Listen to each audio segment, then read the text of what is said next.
Hello everyone and welcome back. So last week I posted a video called Creative Crisis in Psytrance and it blew up. Thank you all for jumping in. Comments were dense and super insightful. And honestly, they confirmed exactly what I expected. We don't all see Psytrance the same way.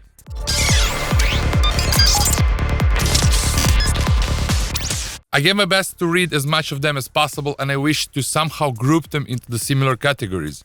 Even though I'm risking doing it, I believe that the cause for it is good and that can be beneficial to everyone. A big team in the comments was blaming tutorials, saying that teaching people on correct way to produce, and that's why so much music sound the same. From those comments I can tell that some listeners understand Psytrance mostly to the sound design.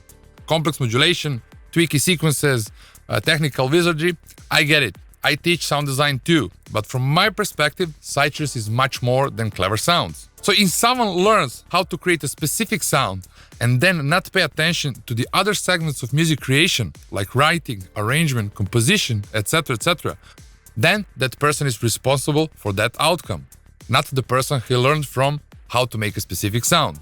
If I had to pick one core ingredient of great Psytrance track, it's definitely a storytelling. And for storytelling, the what means more or less than how. So how elements enter the track, how they interact, the emotion they carry, what follows them, and what contrasts them, how we control the energy, tension, and release. Smooth development most of the time with a few sudden moves in the right place. For me, that is the real composition.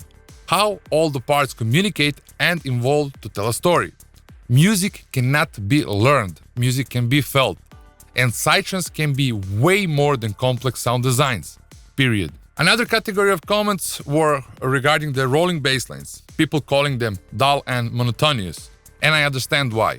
But personally, I love rolling basslines.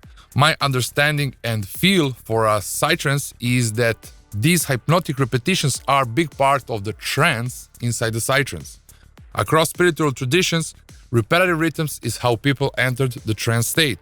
So for me, that steady engine belongs there. That doesn't mean that every track has to be a roller. I also enjoy non-rolling approaches, but even with a rolling bassline, the rest of the arrangement can do a lot of emotional heavy lifting. With writing the melodies and harmonic progressions instead of heavily used synthesis, modulations, and sound design tricks. As I see it, currently there is heavy use of the FM riffs, complex modulations, and vast of the sound design processes, while the musicality is totally ignored. I'm not saying that we shouldn't use these modulations and that they are bad. I love using them as well, but combining them with the more music is what is needed from my perspective. Again, melody do not need to mean happy and uplifting. It can be very dark and deep as well. We all remember Gamma Goblin's track. Beside that, single shots, they can create emotion and depth as well. So rolling or not, the bassline is just one piece. You can still shape the rich story around it. Many of you mentioned that Psytrance used to be far more interesting in the late 90s and early 2000s, and I completely agree. So artists had strong signatures, you could recognize them by the first bars of the track, but the process back then was way different. So to make a bassline, you needed a hardware synth. For most of the sounds, you needed or drum machines or outboard gear, so even the sample packs were made completely different back in the days. So back in the days, we had to use full studios to create the sample packs. So someone would start with a drum machine, then record it through various effects, reshape it completely, and add it to a sample pack folder. That still wasn't enough. We would often go outside and with portable recorders to capture the real sounds, then bring them back, process and transform them into the samples. Companies like Spectrasonics, Akai, and others used high-end studio equipment for every step of the recording and processing.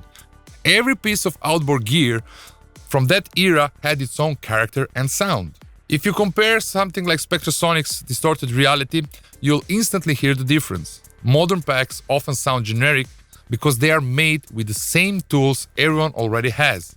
They're not bad, but they are overused, they lose the soul that these early sounds had. I made a track specifically to prove the point. Even today, if you know where to look and what to aim for, you can capture this early 2000s flavor. It's possible. But there is the trade-off most people are avoid talking about. That is the sound quality. If I swapped in a modern punchy kicks and ultra clicky bass for this track, that emotion or the psychoacoustics would collapse.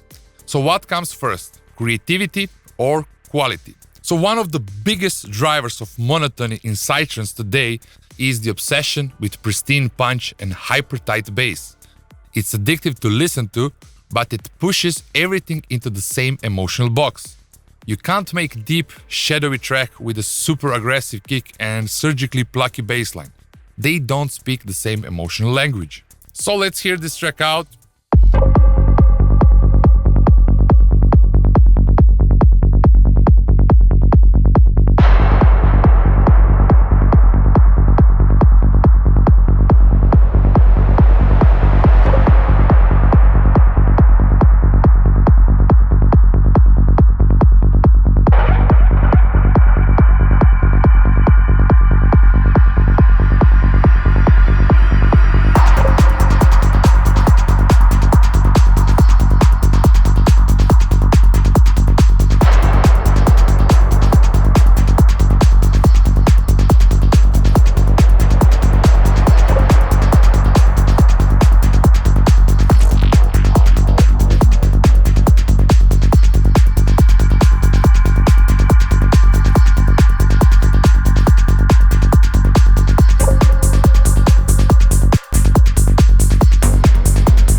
So here's a live question: should I finish and release this track, even if it won't match my usual polish? More broadly, should artists sometimes sacrifice technical perfection for a strong creative statement? I'm leaning yes. Another thread in the comments was about the scene not helping talented artists. I get the frustration, but the truth is, nobody is coming to save us. Most of us, including me, had to find our own way. So sending spam emails won't cut it as well.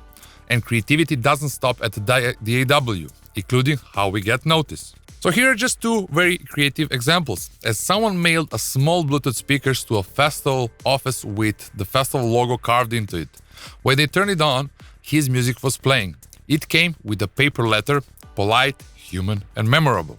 A now big artist also took a job at working at the festival. He got a job in the artist camp by the lockers, and he brought a big Bluetooth speakers and he was playing his tracks all the time. So when someone came and asked him, and many came and asked him, what are we listening to? He said, it's my own music. So the first contact was created and he now becoming a very, very successful artist. I know it's easy to blame others, but I remember the exact moment I realized no one will do this for me. If I want it to be done, I need to do it myself. There are more reasons behind the creative crisis, but let's take them step by step. Tell me what you think in the comments and let's shake our community a bit. Together, we can definitely make a change on a better.